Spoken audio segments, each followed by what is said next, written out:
अस्सलाम वालेकुम everyone, I hope all is well and good. आइए नेक्स्ट हम लेक्चर में देखते हैं कि प्रेजेंट टेंसेस की सेकंड टाइप कौन सी है और इसको हम डिटेल से डिस्कस करेंगे। इसके फार्मूलाज को देखेंगे इस वीडियोस के अंदर, इस लेक्चर के अंदर, और देन हम इसकी एग्जांपल्स को देखेंगे, इसके स्ट्रक्चर को देखेंगे कि हम किस तरह सर्च कर सकते हैं, किस तरह देख सकते हैं कि ये प्रेजेंट कंटिन्यूस के टेंस है और ये किस चीज़ का टेंस है, सिंपल है, नेगेटिव है, इंटेरोगेटिव है या नेगेटिव इंटेरोगेटिव है। आइए हम सर्च करते हैं। इससे पहले मैंने प्रेजेंट टेंस का एक बहुत अच्छा लेक्चर हमारा पहले आ चुका है जिसके अंदर प्रेजेंट टेंस की टाइप्स के बारे में बताया था। प्रेजेंट टेंस की first type present indefinite tense के बारे में अगर आप डिटेल से जानना चाहते हैं तो मेरे फर्स्ट लेक्चर में आप चले जाइएगा। नेक्स्ट हम बढ़ते हैं अपने प्रेजेंट टेंस की सेकंड टाइप्स की तरफ, जिसका नेम है present continuous tense. Second type है इसकी present continuous tense. For example आपको कोई फिक्रा दे दिया जाता है कि आप बताएं कि इसमें प्रेजेंट कंटिन्यूस टेंस है या नहीं। ये प्रेजेंट कंटिन्यूस क्या है, प्रेजेंट डेफिनेट क्या है, परफेक्ट क्या है, ये परफेक्ट कंटिन्यूस क्या, आप किस तरह पता लगाएंगे। आइए हम देखते हैं। उर्दू फिक्रात के आखिर में रहा है, रही है, रहे हों और रहा हूँ आता होगा। मतलब ऐसे फिक्रात जिनके आखिर पर रहा है, रही है, रहे हैं और रहा हूँ आता होगा, आपने फ़ौरन कह देना है कि प्रेजेंट कंटिन्यूस। आइए हेल्पिंग वर्ब्स यूज़ होते हैं वो देखते हैं कि हेल्पिंग वर्ब कौन कौन सा यूज़ होता है और किस सब्जेक्ट के साथ कौन सा हेल्पिंग वर्ब यूज़ होता है। सबसे पहले हेल्पिंग वर्ब जो देखते हैं इज़ हेल्पिंग वर्ब किस सब्जेक्ट के साथ इस्तेमाल होता है। अगर हमारा subject he, she singular person है, वन पर्सन है, तो फिर हम उसमें इज़ का इस्तेमाल करेंगे। तब कि हमारा जो सेकंड हेल्पिंग वर्ब है वो है एम अगर आई आ जाता है मैं, तो फिर हम एम यूज़ करेंगे, आई एम। एंड थर्ड जो सा है हेल्पिंग वर्ब जो प्रेजेंट कंटिन्यूस टेंस में इस्तेमाल होता है वो है आर हेल्पिंग वर्ब किसके साथ यूज़ होगा। अगर हमारा सब्जेक्ट ज़्यादा लोग हैं, हम या वी है, दे हैं, प्लूरल पर्सन है, टू पर्सन है, three person, four person, then we have to using the are helping verb in the present continuous tense. Next हम चेक करते हैं कि सिंपल टेंसेस कौन से होते हैं। सिंपल टेंसेस को देखने के लिए सबसे पहले हम फॉर्मूला को सर्च कर लेते हैं।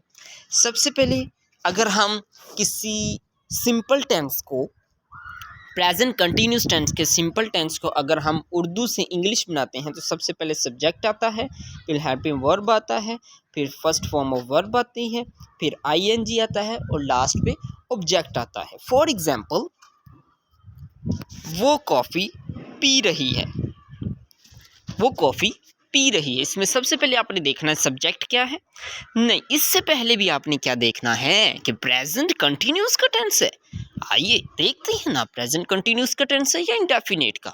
इसको सर्च करने के लिए मैंने सबसे पहले आपको बताया कि उर्दू के फिक्रात के लास्ट पे क्या आता है, रहा है, रही है, रहे हों और रहा हूँ आता है। देखते हैं इसके लास्ट पे है, बिल्कुल है, रही है, मौजूद है, तो ये प्रेजेंट कंटिन्यूस का टेंस हुआ। तो आइए फिर हम देखते हैं कि सबसे पहले सब्जेक्ट इसमें वो है, मतलब लड़की है तो शी, और हेल्पिंग वर्ब इसमें कौन सा यूज़ करेंगे, इज़। फिर इसकी वर्ब क्या है, पी रही है, पी ड्रिंक के साथ आईएनजी यूज़ करेंगे, लास्ट पे ऑब्जेक्ट क्या हमारा, कॉफ़ी। आई होप आपको सिंपल टेंसेस की कंप्लीट समझ आ चुकी होगी। नेक्स्ट हम देखते हैं कि इसका स्ट्रक्चर क्या है। सिंपल टेंस स्ट्रक्चर इसका चेक करते हैं कि अगर हमारा सब्जेक्ट आई होगा तो हम एम यूज़ करेंगे, वर्ब आईएनजी प्लस ऑब्जेक्ट। अगर हमारा वी होगा तो are, verb ING and object. अगर यू होगा तो फिर भी are, verb ING and object. अगर ही, शी, इट या 1% आ जाता है तो फिर हम इज़ यूज़ करेंगे, वर्ब को यूज़ करेंगे आईएनजी प्लस ऑब्जेक्ट। अगर दे आ जाता है या ज़्यादा पर्सन्स आ जाते हैं, 2% आ जाते हैं, तो फिर हम आर को यूज़ करेंगे, वर्ब को, और लास्ट पे ऑब्जेक्ट आएगा। आई होप आपको स्ट्रक्चर जो से सिंपल टेंस का कम्प्लीटली क्लियर हो चुका होगा। ये नेगेटिव टेंसेस की तरफ बढ़ते हैं। तो नेगेटिव टेंसेस को देखने के लिए सबसे पहले आपको फार्मूला का पता होना चाहिए। फार्मूला सिंपल जैसा ही है, लेकिन जस्ट इसमें हेल्पिंग वर्ब के बाद नोट आ जाता है। ये हमारा नेगेटिव टेंस का फार्मूला है। फॉर एग्जांपल, वो स्कूल नहीं जा रहा है। तो पहले मैंने आपको भी बताया कि आपने सबसे पहले ये देखना है कि ये किस टेंस का है, मतलब ये कंटिन्यूस का है, इंडेफिनिट का है, परफेक्ट का है, परफेक्ट कंटिन्यूस का है, किस चीज़ का है। तो उसके लास्ट पे आप पहले पहचान देखेंगे। तो ये प्रेजेंट कंटिन्यूस का है। फिर आप देखेंगे ये सिंपल है, नेगेटिव है, या इंटेरोगेटिव है। तो नहीं आया तो ये नेगेटिव का है, ठीक है। तो इसका फिर बनाने का तरीका क्या है कि सब्जेक्ट हमारा लड़का है, जा रहा है, he is not going to school, he is not going to school. आइए स्ट्रक्चर देखते हैं नेगेटिव टेंस का और सिंपल टेंस का मिलता जुलता है। जस्ट आपका हेल्पिंग वर्ब के बाद नोट आ जाएगा, बाकी चीज़ उसी तरीके से ही रहेगी। इंटेरोगेटिव टेंसेस की तरफ बढ़ते हैं जी। इंटेरोगेटिव टेंसेस की पहचान से पहले मैं आपको फॉर्मूला बता दूं कि अगर आपने कोई उर्दू फ़िक्रा दिया गया है तो उसको आपने प्रेजेंट कंटिन्यूस टेंस का अगर कोई उर्दू फ़िक्रा दिया गया उसको आपने इंग्लिश के अंदर कन्वर्ट करना है। तो सबसे पहले क्या आएगा, इसमें हेल्पिंग वर्ब आएगा, सब्जेक्ट आएगा, फर्स्ट फॉर्म ऑफ वर्ब आएगी, ing plus object. For example, जिसके फॉर्मूला के अंदर हेल्पिंग वर्ब सब है, पहले है, फिर सब्जेक्ट है, इसमें नोट नहीं आएगा। सॉरी, ये इसमें थोड़ी सी एडिटिंग करनी थी, जिसमें नोट नहीं आना, इसको नोट कर लीजिएगा कि इसमें नोट नहीं आएगा। फर्स्ट फॉर्म ऑफ वर्ब है प्लस ing फिर ऑब्जेक्ट है। फॉर एग्जाम्पल, इसमें देखते हैं क्या वो क्रिकेट खेल रहा है। वही चीज़ है मैंने आपको जो पहले भी बताई है, सिंपल में भी इंटेरोगेटिव के अंदर भी, कि आपने सबसे पहले ये देख लेना है कि ये किस टेंस का है, इंडेफिनेट का है, कंटिन्यूस का है, परफेक्ट का है, परफेक्ट कंटिन्यूस का है। तो वो आपने लास्ट पे पहचान में चेक कर लेना है। रहा है तो कंटिन्यूस का होगा, फिर आपने देखना इंटेरोगेटिव है, सिंपल है, या नेगेटिव का है। को क्या आ गया तो सवालिया निशान है, मतलब क्वेश्चन मार्क है, तो ये हमारा इंटेरोगेटिव का है। तो इसमें सबसे पहले क्या हम लिखेंगे, हेल्पिंग वर्ब किसको देखते हुए इस्तेमाल करेंगे, सब्जेक्ट को। वो लड़का है, ही है, तो इज़ आएगा स्टार्ट पे, is he not playing cricket, और लास्ट पे क्वेश्चन मार्क। आइए स्ट्रक्चर की तरफ बढ़ते हैं। स्ट्रक्चर जो सा है इंटेरोगेटिव टेंस का, तो इसमें बेसिकली आपका हेल्पिंग वर्ब जो सा है, एम, आर, इज़, ये स्टार्टिंग पे आ जाएंगे। कैसे स्टार्टिंग पे आ जाएंगे, सब्जेक्ट को देखते हुए।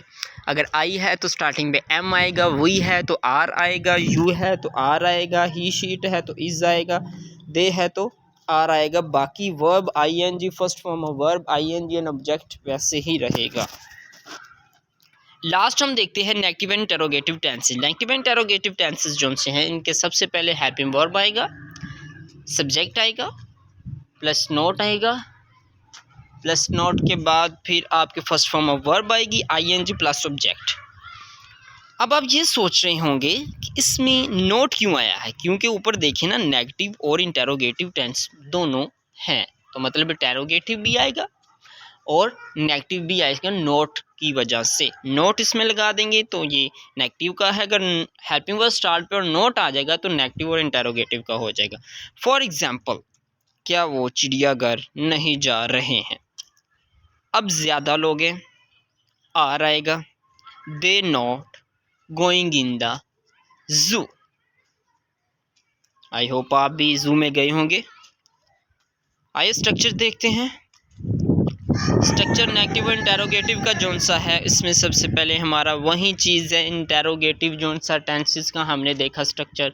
बस इसमें बस नोट आ जाएगा, सब्जेक्ट के बाद नोट आ जाएगा, हेल्पिंग वर्ब स्टार्ट पे रहेगा इसका, फिर सब्जेक्ट है, फिर नोट है, फिर वर्ब की first form ing plus subject है, वो वैसे ही रहेगा। सो आई होप आपको आज के लेक्चर की कंप्लीट समझ आ चुकी होगी। तो प्लीज़ कमेंट ज़रूर कीजिएगा, अगर किसी भी चीज़ की कन्फ्यूजन है तो प्लीज़ डिस्कस कर लीजिएगा। ओके, अल्लाह हाफिज़।